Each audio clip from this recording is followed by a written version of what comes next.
If you're an American, like I'm an American, and you go to Copenhagen like I did, someone, probably an American friend who has been to Copenhagen, will say, you've got to go to Tivoli. Uncle Sam wants you to visit Tivoli. And that's what happened to me. So when I went to Copenhagen with my Danish girlfriend, we went to Tivoli, and it was fantastic. They had all these rides and attractions and food, and the energy was fantastic, and it was a great way to end the day in Copenhagen. But Tivoli is not the only amusement park in Copenhagen. There's an older one that's less of a tourist attraction, and that is Bakken.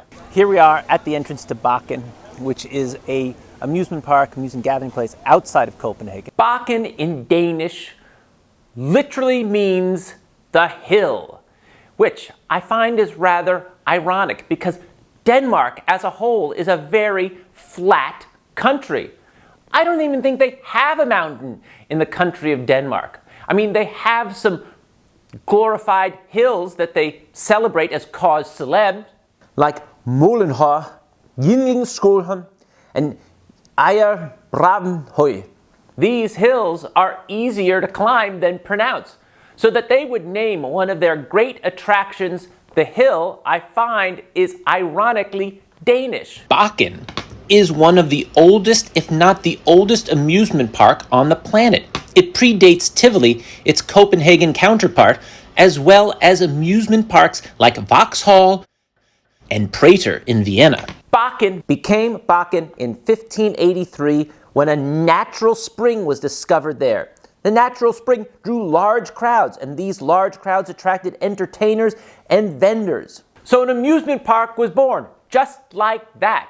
But then in 1669, King Frederick III closed the area to the public to set up an animal park so he could hunt those animals. That doesn't sound so sporting. It's like shooting fish in a barrel. But in 1756, Frederick V, yes, another Frederick, got rid of the animal park, and Bakken was back. But Bakken was a victim of its own success. As its popularity grew, its conditions worsened because it is on a hill.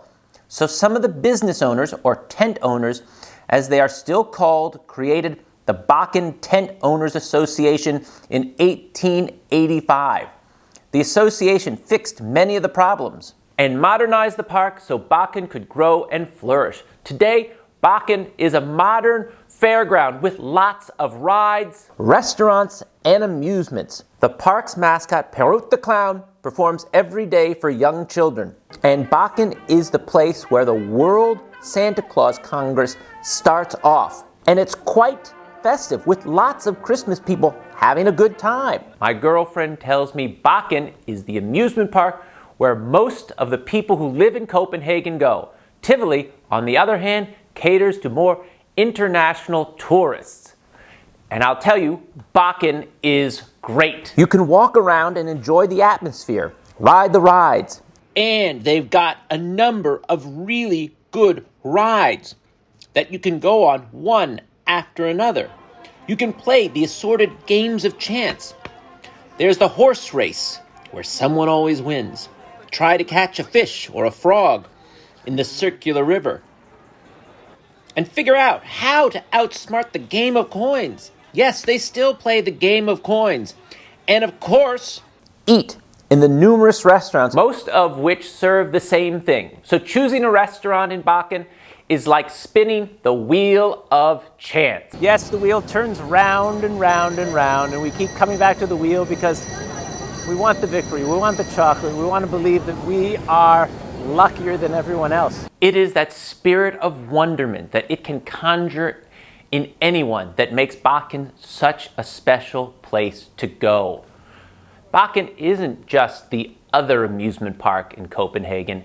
It's its own experience, its own special experience. Uncle Sam wants you to visit Bakken. So if you get the opportunity to go to Bakken, why, I'd take that chance and I'd spin that wheel. And even if you don't win that candy bar, you will have had a great experience. Thank you kindly.